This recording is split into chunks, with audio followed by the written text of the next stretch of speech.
بسم اللہ الرحمن الرحیم۔ قسم کے وقت انشاءاللہ کہنے کی فضیلت۔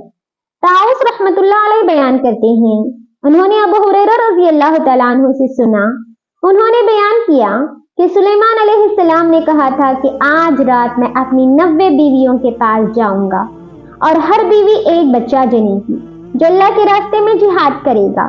ان کے ساتھی سفیان راوی نے کہا، یعنی فرشتے نے ان سے کہا کہ جناب انشاءاللہ تو کہو، لیکن وہ بھول گئے اور پھر تمام بیویوں کے پاس گئے، لیکن ان میں سے صرف ایک بیوی کے ہاں ناتمام بچہ پیدا ہوا۔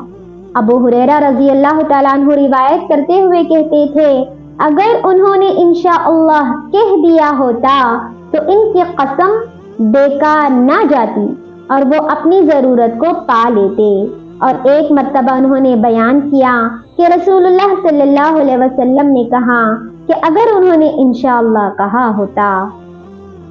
تخریج صحیح البخاری۔